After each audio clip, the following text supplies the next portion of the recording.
some tests written down. Female psychology, female tests. And this group here, wow. These are some really escalated tests. Should we just like start at the most severe things and work our way back? All right, who is in this group? Yeah. All right, cool. Okay, I'm moving out. I can find someone better. Why don't you just Wow. You know, that's a test that's like just before you have the test of coming home and finding her in bed with your best friend. To see how you're going to handle that. You're going to handle that? I'm moving out. Like, that's a really advanced test. That means there were a lot of opportunities to manage her way earlier on. And you got to start this stuff immediately. Any girl that you're talking to at all, you are stabilizing, managing, and training to be your girl. And I know that sounds a little demeaning and demoralized, training. But we all train people how we want to be treated. So let's look at some tests that were leading up to those. Those are really, like, okay, well, you guys have some flirting with other men in front of you. I'm a very flirty, social person. Some of you have been out with me, you may have noticed. And this is always a challenge for me, like trying to show that I'm loyal to a guy and not be disrespectful and disregarding. So how can you tell? What's the difference? Touch. How much she's touching him and those kinds of things. How about the health of your relationship going in? Yeah.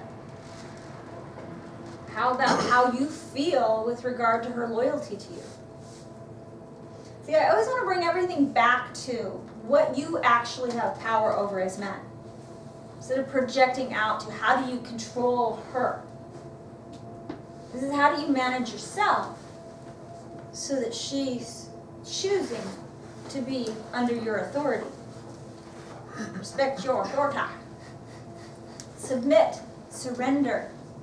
Be willing to be taken by you, influenced by you, respecting, deferring to your judgment.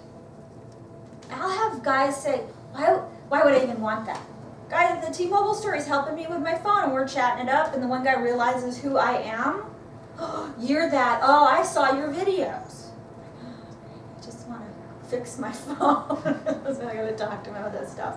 Girls just want money. That's what they want. I'm like, wow, dude, why are you so angry about that? So I'm like, he's like, the other guy that's helping me is like, I don't want to have like influence over her. I don't want to lead her. I go, well, good luck with that. You will not be in a relationship much longer. Or an unhappy one very soon. It's just not how it works. You can't defer and defer and defer to her and expect to be treated well. See, we're not mind readers. We don't know what y'all want unless you know what you want and you communicate that. So, her female testing is to check in on that. To see, do you know where you stand on this? So that I know where I'm supposed to stand on this. So that the flirting and being social can be very innocent and fun and wonderful, or it can be just taken as a horrible threat to you. And if it's being taken as this, everything in you is tightening up about it, I think you need to go back to your 1, 2, 3 or female management and see where you're having a deficit and how you're showing up in her life. It's all within your power, guys. Okay, so her test. When are you coming home? Demanding to know your schedule, demanding to know your whereabouts and where you're going to be. And what does it say? What in an unpleasant way? Say what? Like that? Okay. Saying I don't care. Saying maybe. Yeah, women are always going to play that indirect. Just letting things roll off of them to see if you're going to insist that they be more clear and direct, or if you're going to provide that clarity for them. That's all she's asking for there. And when are you coming home? She's asking for her status with you. Women decide who they're going to have sex with but men determine the status of her value in their life, your relationship status. So she's always checking. So I saw on the back here it says, the DTR, define the relationship questions. We're always pushing for our status, especially in a culture where the payoff for a good girl is marriage. The status symbol is sanctioned sex. If you're having sex and hanging out with a guy and being affectionate with a guy that isn't upping your value in his life and showcasing that to the world, you start to feel like a little useless whore. You start to just feel diminished and disrespected. And this doesn't make that right, but it's just how our culture currently is set up. So just know that. Women are always pushing for their status. What they're really doing is pushing for depth, and they'll take tokens instead. They want you to be fully engaged with them, stabilizing them, showing up with really high quality, undivided attention in their world. But they'll take tokens if you don't provide that, which means that you're just always pushing for their status, the stuff, the ring, the baby, the dog, the apartment together, the moving in, can I have a key to your apartment, they're always going to be pushing for stuff because they don't know they're craving depth. It's not like women are running around the world like they act like they know all this. Like you guys are the ones that have it all wrong, but they don't know really much more or even less about this than you do. Do you realize that? Who in here thought women knew more about this stuff than men? Yeah, everybody in here used to think that. Look, even if a woman, like I know this stuff, I've studied it back and forth, I'm respected among men in this industry, but I'm still a girl. At the end of the day, I'm still an emotionally scattily-wampus all over the place girl that needs energy, masculine energy to ground and center and stabilize and keep me on track, If you hang out with Michelle enough, you'll definitely see it. Yes, you will. I will give you opportunities to show up for me in that way, for sure. So I do it, and I know the stuff. I'm the girl that sees the matrix.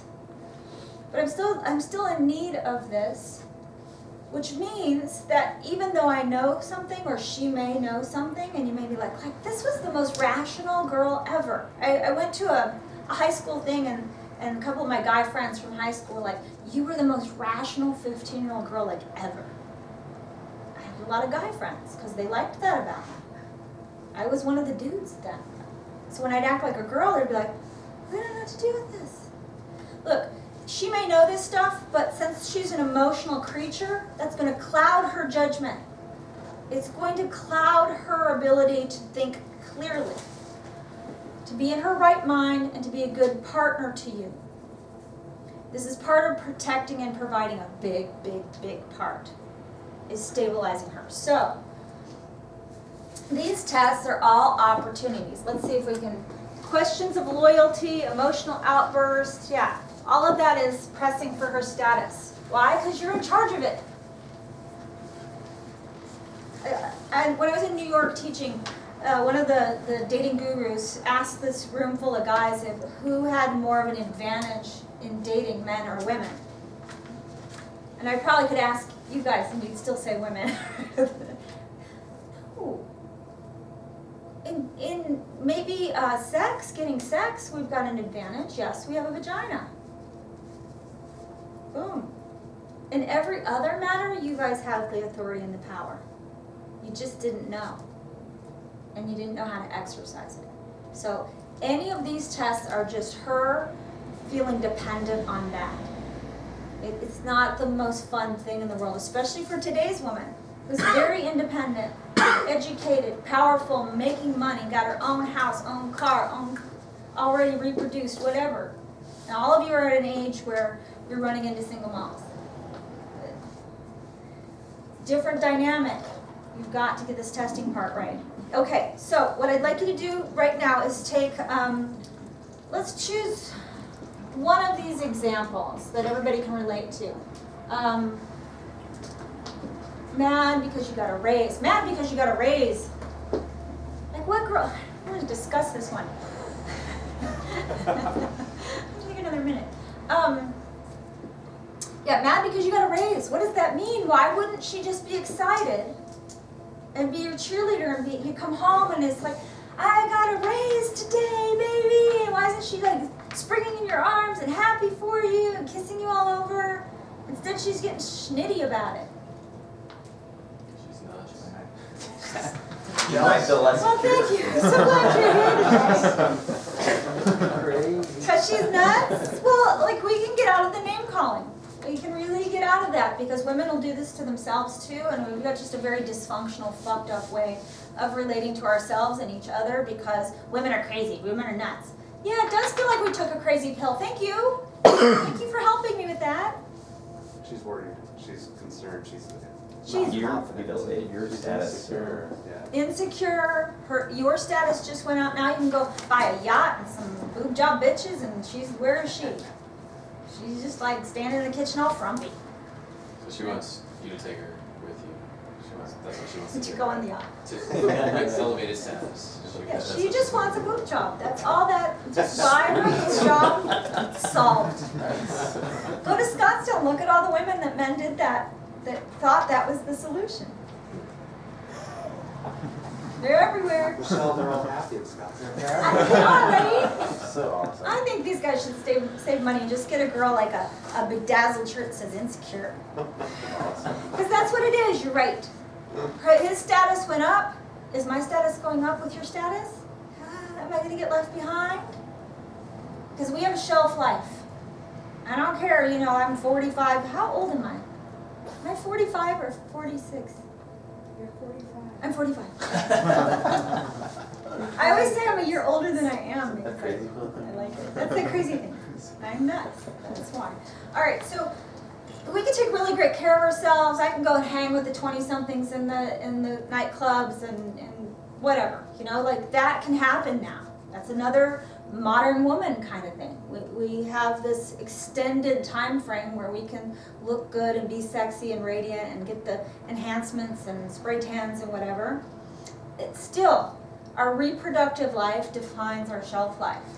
And women over 35, it does take a nosedive. So if your status is going up in what it means to be a man that has power, authority, and money in the world, you get a raise. She's wondering, how do I maintain my status? My looks are fading. My value's going away. I could be replaced. It's fear. If she's acting nutty, it's always fear. If things are fucked up, jacked up, confusing to you, it's always fear. You can just go straight to that. And you can decode any of these things you guys have written down on these whiteboards here. Every single one of them, just decode in your mind. I'm not in my right mind right now, and I need some help. I feel like a really helpless little girl, and I can't stabilize myself. Can I count on you to help me? Will you help me? Please? And you're going, girl, you got a master's degree and own a house and run a company and what? Doesn't fucking matter. Instinct's always running. She's still a girl. And like Jay said, if you hang out with me long enough, I will demonstrate that. Okay, so let's take one of these. She's flirting with other men in front of you. That's a good one, okay? Because that goes to like the core of your masculine self, doesn't it? And I'd like you guys to close your eyes, put your feet solid on the floor, close your eyes, and create if you have a scenario like this to go to that's happened to you, go back to it. Visualize it like in rich depth. Where were you? What did it smell like? What music was on? What was she wearing? However much detail you can pull. And if you haven't had it happen, just make up an imaginary scenario. Close your damn eyes. This isn't a test, Dave. I'm sorry, I Stop was trying so to be sucked all- in. No, I was like in my own room. No, you just mad dogging me right now. It's 45 minutes, Michelle. Okay, all right, we're gonna do this exercise and then we're ready to do the next one. Close your eyes. Alright, shh. Close your eyes. Visualize this happening.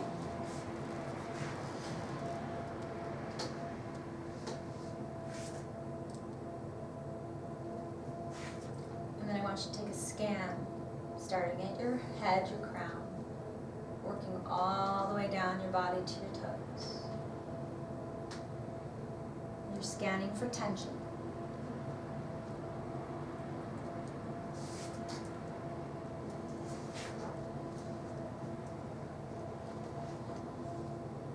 And when you've got it, open your eyes. And try not to mad dog. That's scary. Stop it. Imagine just walking around. That is not a commanding authority, that's just scary. Stop. It's creepy Alright, as fuck. Hold it's creepy space. as fuck. There. As I can, go ahead. Quit holding space like that. It's freaking me out, man. I'm good. Alright, so everybody got their spot in their body? Yes. Yes? Okay, write it down. This is like the key to your happiness. This is the keys to the kingdom, guys. Whenever you feel it there, tension, tightness, whatever it is you felt, that's how you know it's a test. That's how you know something's out of calibration with this 1, 2, 3 of female management. And then you can go into action. She's in a mood. I'm not going to be in a mood. I'm going to choose to be stable, calm, and centered. And in your audio guide you guys got today, there are grounding practices in there for you to do in that moment. And the simplest one is take a deep breath, especially just in and out the nose. Think about your big toe and take a deep breath. Now you're calm and centered and stable. You might need 10 breaths. I don't know. You might need to do some of the practices that are in your audio workbook. Get yourself centered first, and then you're going to manage her mood. And how do you manage her mood?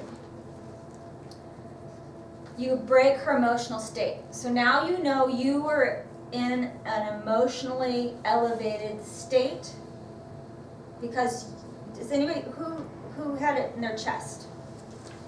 Yeah, most guys, this is where your chest gets tight. Okay. Any other guys want to share where they I felt it too in the neck. Yeah. neck? Yeah. Right here, man, I felt like, Your temples oh yeah. throbbing like the Hulk. Yeah. Yeah. Yeah. Hulk smash. Okay. For me, I just feel like my face just start flushing and I start getting really like, and my heart rate increases. It's kind of scary. Yeah, it's a little bit, it's an anxiety attack-ish, panic attack-ish kind of a feeling. So you've got to manage that first. And almost it doesn't matter what you do next, as long as you do that part. If you skip that part, now it really matters what happens next. It's just kind of, the wheels are going to come off, it's going to get very messy. You know, manage that. This is damage control. First in your own body, because your health and wellness, whether you have a heart attack or you live a long time, whether you carry, if this is where you process, you're going to carry it in your gut. You're going to have a gut. Gut's going to be hard, or you're going to have digestion issues, or this isn't good for your health. This isn't good for anybody on the planet that you are being this way. Because remember we talked earlier how you show up, whether you're resonating at your highest possible vibration, affects everyone. And I know you came into this program not feeling very powerful, thinking that you had much influence, but you do. You really do. And the more you get through this, the more you'll realize that. Okay, so how do you break her emotional state? Touch. If this is a big thing, I just came and touched you, right?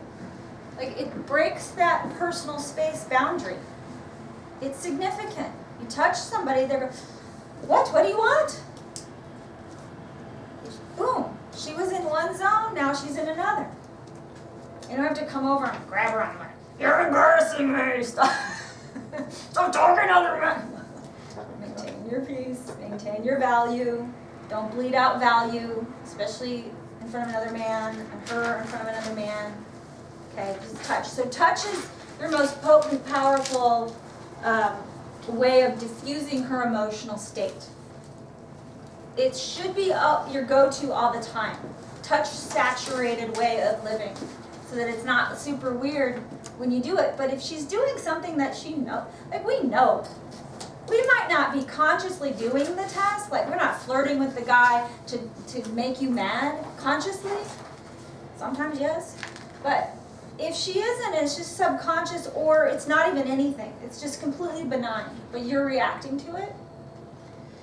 If you touch her in that moment, it will wake her up to the fact that it's a problem for you, that this is an issue. And we'll get into this is the give and the remove attention piece, which is step 2. You're giving very powerful reinforcement and attention on, hey, hello, I'm here.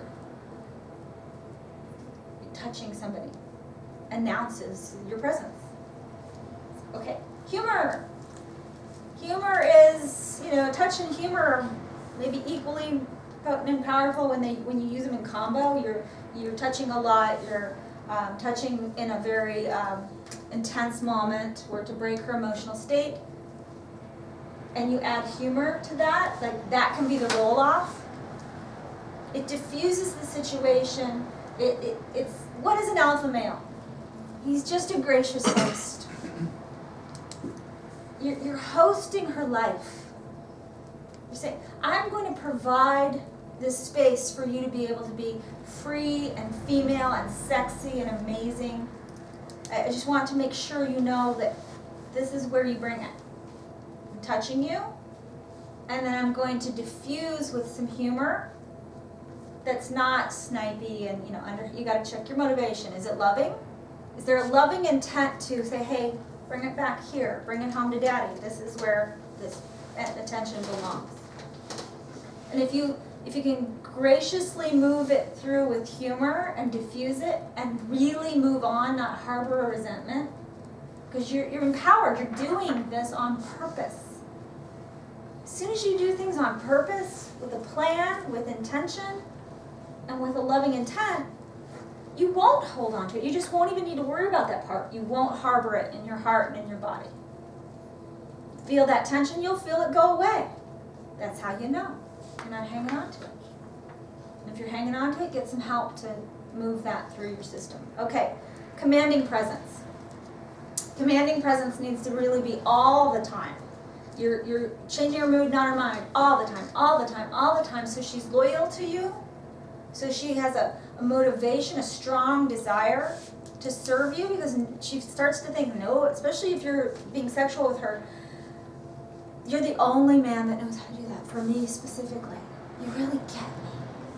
And she starts to just really narrow her focus. This is how you build a stalker. Great sex, change your mood, not her mind. Do that combo. Oh my God, you can't get rid of this girl now. Watch yourselves. Powerful beasts is what I'm feeling. All right. So let's discuss for a minute, and we're going to take our break, about what the difference is between responding and reacting. And I need some shout outs from the audience here on this one. Reacting is just an emotional response, and it's very quick. Reacting is quick and it's emotional. Impulsive. It's impulsive. So it lacks self-control. It lacks impulse control. Like a girl. Responding has intention. When you respond, you're being intentional. So that would mean that you've given it some thought beforehand. It's how you've chosen to do things. You've made a choice to show up that way. And in the moment, you're going, I intentionally choose to respond this way versus, okay? You guys get the difference? All right, cool. So what this is about, this whole system, is making a choice to respond because you want to. Not because you feel obligated or pressured or you're trying to get something or get one over. That's what con men and players do. Learn to play the game. But it's a game, it should be fun. You should want to. If you don't do it. Just don't fucking do it. Stay home. do what you need to do to get right in your own mind and your own body, and then you can start being a gift to the women of the world. All right, so we're gonna take a break.